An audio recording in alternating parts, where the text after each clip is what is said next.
Well, here we go. We've got our first prototype of Helm Flame. This is the box. The artwork was done by a man in Ukraine. We commissioned him for this artwork. He did a beautiful job. Definitely gave the flavor of the game right there on the artwork. A good shelf appeal, easy to see. And on the back, we've got all the game pieces shown here. And it says right what the game is. It's hundreds of hours of dungeon crawl fun. It feels very much like Dungeons and Dragons, but it's simplified enough for a board game setting, and even a 12-year-old can run this game. So let's see what's inside the box. Nice hefty box, lots of material in here. So this is a campaign style game. So we have a campaign record, so at the end of each game session, help you mark off what levels were cleared, what players were there, and the interesting things about the rooms you can mark off. The game comes with 26 pre-generated characters, or you can just roll up your own. This is pre-generated characters are they're for people who just haven't played D&D and just want to get in and start playing the game. And on the back of all of these sheets, we have everything that the player will need to know. The experience tables here, all their spells, what happens when they level up, and any kind of restrictions that the character might have with equipment that they can wear and use. And all these are downloadable we have PDFs from them, and also a blank generic sheet by class.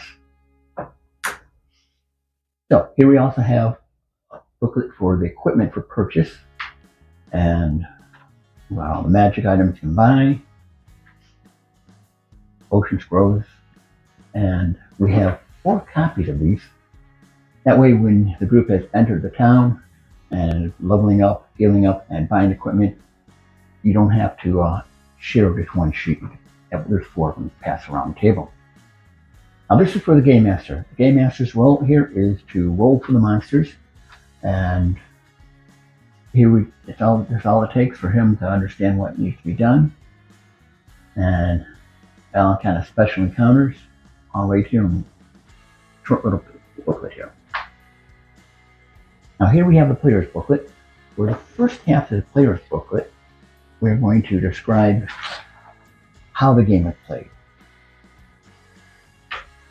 And we describe how combat's done, setting up the board, and between campaigns, not between the campaigns, between nights when you go set up the board, I mean, it's less than 5 minutes, you're up and running.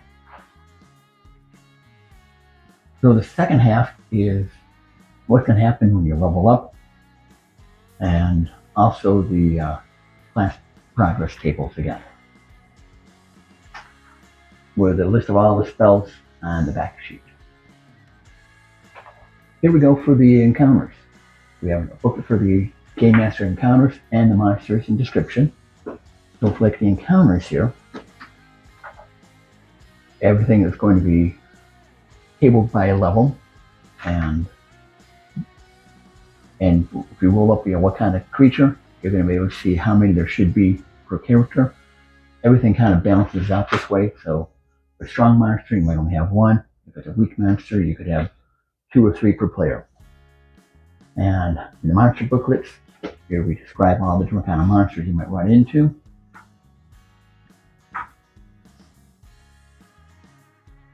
Nice, easy format for the Game Master to look up. And I like the final binding that we can set it down and not have to worry about the book closing on itself.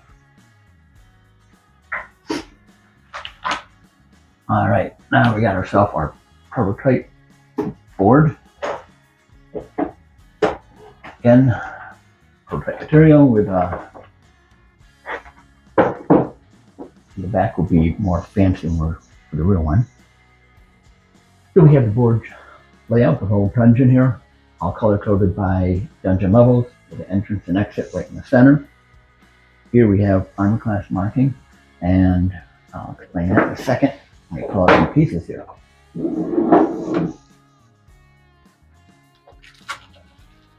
And notice that all the game pieces do fit in here after you've unpacked and assembled them. So, always a plus. So here we have some shield tokens. Again, these are homemade prototypes, even less elegant.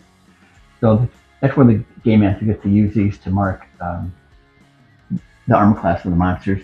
That way, when a player is asking what do they need to hit, it's right on the board. You don't have to keep asking the game master what's their armor class. You mark it right on the board. We've got some specialty dice here. And with specialty dice, we have the encounter dice. This is for wandering monsters. Do you happen to have one or not? And also we have the I one here for the search die when you're trying to find a secret door. Do you manage to find it and walk through, or do you get stopped by it? All right, here we go.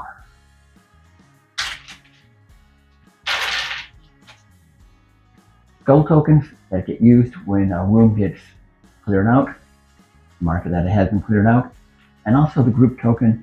The entire group moves as a single entity all the way through the dungeon itself. So let's take a look. Oh, let's see here. All cards. These cards are used when you're dealing with duration type spells. That way a player who does a bless spell can slow down the board, and throughout the whole encounter, everyone can just see, oh yeah, there's a bless in play. You don't have to keep asking the cleric, hey, did you throw a bless this time or not? There's your hammer, protection, all sorts of different kind of duration type spells.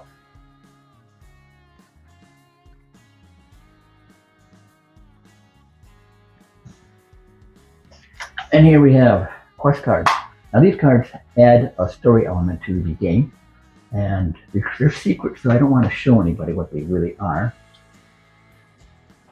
And also, once you've completed a campaign, every player gets to draw a victory card. These are super secret, so we're going to hold on to these, not show anybody. And of course, dice. The combat system works off of pairing up D6s. So you're going to start off with just a couple of D6s, but as the game moves along swiftly, you'll be having a handful of dice trying to pair up for hits. Makes the game a lot of fun that way. And the battle boards, front row and back rows here. So just switch around for a second, just so I can show you. So here are some player tokens. And if you're in the back row, you're using the non-melee or using melee type weapons.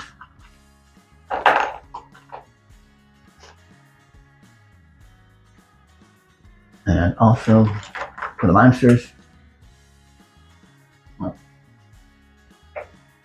from this way so everyone can see different kind of monster candies that we do have. So everything in here comes to the game. It's everything you need just to get up and running, started right away. And we're very happy with the graphics, how they came out. And again, prototype boards, this is my own homemade little insert with everything fits in. Yeah.